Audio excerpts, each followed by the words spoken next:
it's great to have you on campus with us. Thanks. Really nice to be here. And I guess for the purpose of our viewers, I probably ought to tell everybody that my name, I'm Steve Stratton, and I'm professor of pastoral care and counseling here. But that's not as important as who you are. A little bit about me. Please. My name is Dale Ryan. I'm an associate professor of recovery ministry at Fuller Theological Seminary, where I've taught for over a decade now and focused on trying to develop resources and help the Christian community figure out ways to do meaningful recovery ministry in the local church context. Very good, very good. You sound like you've said that before. Yeah. Very good. Well, maybe the best place to start is to give us a little bit of an idea of what's going on in the Christian recovery movement now. Yeah, well, the Christian recovery movement is still pretty new. The modern recovery movement as a whole begins in the 1930s with the beginnings of Alcoholics Anonymous, which was, birthed out of an evangelical Christian movement in the early part of the 20th century. And so it started with a very explicit and clear Christian foundation. There were a long process by which they tried to figure out how much of that they wanted to make explicit and how much would be better to leave implicit in order to keep the front door of the program as wide open as possible. And that instinct really won the day over time. And as a consequence, although the modern recovery movement was birthed out of the Christian context, the connections became thinner and thinner over time. And for whatever reason, most people in the Christian community who have trouble with addictions still, to this day, wind up going outside the Christian community to get help. They're going to go to AA to get sober. Most of the leadership of the Christian recovery movement are people who got help in AA and after a while felt, I need something. This is good. This stuff saved my life. But I really would be nice to have some place where I could be both a Christian and a person in recovery. Because sometimes in recovery culture, it's hard to be too explicit about your faith. Everybody gets your recovery, but they don't really understand your faith, and it feels like a distraction, don't want to talk about it. Whereas in Christian culture, everybody understands your faith, and they don't get your recovery stuff at all. So you feel like you're living in two cultures. And any bicultural person is really helped by having some place where you can bring it all together and you don't have to explain either one of those things. Everybody gets it. And a lot of what's going on in the Christian recovery movement emerges out of that. Now there's a lot of diversity in the Christian recovery movement. There's what I call churches whose basic recovery strategy is what I call AA in the basement. It's just a church that lets AA or NA or SA or other groups meet on their property. There's also churches that have recovery ministries. So there's a church and they have kind of an indigenous 12-step group of some kind or a series of groups that meet at the church. And if you ask people in the congregation, some of them know this is us doing this, and some of them don't know whether this is us and for us or whether this is for outsiders who are meeting at our facility. So it's usually marginalized within the congregation. Then there's churches that have recovery departments, which is the way larger churches tend to organize things. If you're going to do Christian education, you have a Christian education department. You want to do worship and music, you have a worship and music department. You want to do recovery, you have a recovery department. And the expectation is you have a variety of programming, not just groups of kinds, but you might have retreats and intensives and Bible studies and different kinds of sober social events that would be helpful to people struggling with addictions of various kinds. And finally, there's now quite a number of what I call recovery churches. These are churches that are really the central premise of the kind of central organizing principle of the church is this is for people in recovery, that's what we do. And many of those actually have been started in Wesleyan contexts.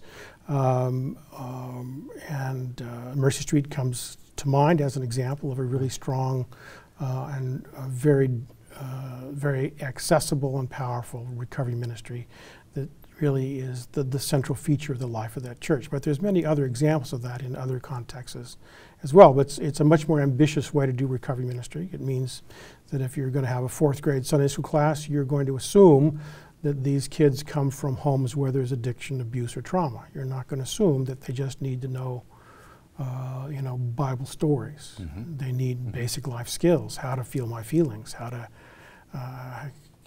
that you always have choices, and stuff like that I wish I'd gotten when I was 8, but had to learn much later under much more difficult circumstances. So it's really a very dramatic and fluid environment right now. We're still in the process, I think, of making the kinds of mistakes we need to make to know what this is going to look like in the future. Mm-hmm. One of the worst things that could happen to the Christian recovery movement, in my view, is to decide we already know how to do this, because we need a lot of creativity for quite a long period of time here. And I should emphasize about the Christian recovery movement that it's also not just an American reality. There's indigenous Christian recovery movements all over the world now. I spent a better part of a decade trying to identify people who were headed this direction, and there are some wonderful examples of recovery ministries in Egypt, in Germany, in Russia, in Finland, and emerging ones in different places in Asia that are really very exciting. They are going to prepare the church, I think, for some pretty dramatic changes in the days ahead. Mm. That's outstanding. It sounds like with that international and global sort of focus, there probably are some things that you think about when somebody asks a question like, how do we move or evolve to a place as a congregation to be ready for this kind of ministry? Well, I mean, it's a really good question. It's not difficult to be discouraged by the places you have to start from, because it always feels like if God's given you a vision to do recovery ministry, you have this deep gut sense of what this ought to be like, and you think it ought to be easier than it looks like it's going to be. Sure. And the truth is that starting any kind of ministry in any church has its problem. There's always resistance. If you wanted to start a new handbell choir in a church, you're going to have somebody who thinks it's a bad idea. So a lot of the resistance that you experience to developing Christian recovery ministries in local churches is just a normal kind of resistance that happens in any kind of church ministry. That being said, there's also some very distinctive kinds of resistance that comes up. Do we want to get a reputation for being a church where broken, damaged, hurting people come? Mm. Now, Jesus would not have missed a heartbeat in answering that. It's a no-brainer. It does not take long to figure out what the community of Jesus's followers thought was the appropriate answer to that question. Who else do you want to come? Jesus did not know what to do with well people. Right? If you're well, you don't need a physician. I don't know what to do for you. I got nothing. So his assumption about the Christian community was we're going to be pretty damaged, broken, hurting, missing the mark type people. That appears to be who we actually really are. But we sometimes spend a good deal of energy pretending that that's not the case. I have a good friend not long ago who told me he's been sober for probably 15 years in AA.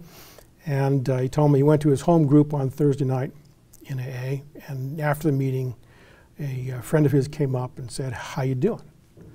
And he said, well, he told him how he was doing. He had kind of a hard week, and so he said a little bit about that, and they kind of talked about it a little bit, and he went home. And then he came to church on Sunday morning, and a friend of his at church came up to him after the service and said, "Hey, how you doing?" And he said, "Fine, how are you?"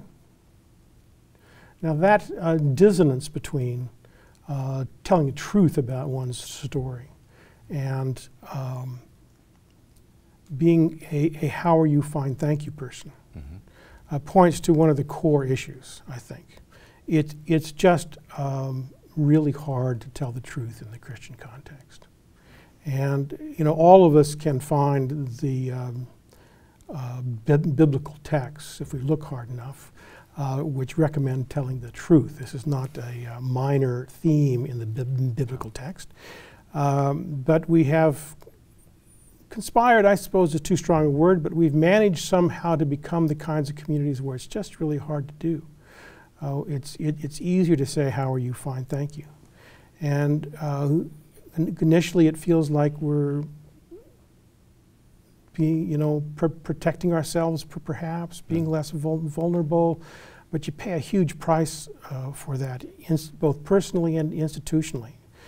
So you wind up in places where the kind of truth-telling that is absolutely essential for any kind of recovery process really feels like, climbing uphill, and feels like it might be hard to sustain. And, it's fine to tell the truth if you're all better now.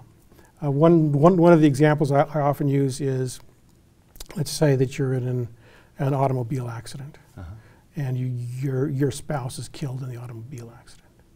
So you're going to go through all the stages of grief. And, right away, what are you feeling? You're feeling numb. You can't access anything. You're just numb. And no one's going to come from church and say, would you like to come give your testimony? It just would seem intrusive, and, we better wait. Right. And later on, you go through all the stages of grief. You're going to go through anger and bargaining and all the sort of the classic stages of the grief process. And down at the end, 2 years later, 3 years later, when you look back on the whole thing and you say, I wouldn't wish this on my worst enemy, but I can look back now and I can see how God was working here, protecting me from lots of outcomes that would have been really tragic, and I'm really grateful for that. And then someone comes and says, well, we'd like you to give your testimony at church. So as long as it's down at the end and it's all tidied up and complete, then we do testimonies. And one of the things the Christian recovery movement, I think, is trying to recover is the benefit of disciplines like spiritual testimony and making that available to all of God's people. So that if you are angry and you say you're angry, that's a good testimony. And that is hard to get to, I think, for lots of folks. I remember in college being invited to a weekend retreat that was to teach me how to give a good testimony. And most people watching this will know what a good testimony sounds like. It used to be bad, and then Jesus, and then it was fine. And I can give a good testimony. All I have to do is leave out all the complexity, all the dead ends, all the one step forward, two step backs, all the stuff that makes my life story a real human story, a real story, an honest one. Right. If I leave all that out, then you get what passes as a good testimony in most of the church in modern America. And that's a real tragedy, because there's a spiritual practice that we desperately need to recover: confession, testimony, making amends. These are the core practices of 12-step process. And somehow or another, I think we have to find the spiritual humility to notice that when we stopped doing that in the American church, God preserved those spiritual practices. And He, my own instinct is mid-1930s, God says, this is going downhill. People are arguing about stuff that don't matter very much. This is going to go on for a long time. I better take the really important stuff and put it someplace safe. So He gave stuff like confession and testimony to two hopeless drunks in Akron, Ohio.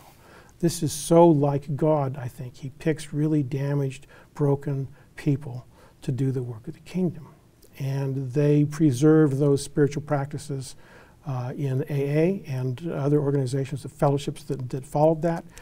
So there is a place now we can go to learn how to do confession in ways that help people. I've been in the Christian community all my life, and I had never seen the spiritual practice of confession done in a way that helped people. It was not until I went to my first AA meeting that I observed this practice. I said, oh my gosh, I know what this is. I get this in my head. These people are doing confession. But I'd never seen it done in a way that helped people. I'd seen it done in a way that shamed people, right, that reinforced people's obsessive compulsive desire to be perfect and all that kind of stuff. But I'd never done it and seen it done in a way that really helped people. So there's a lot for us to learn here if we can acquire the spiritual humility to learn.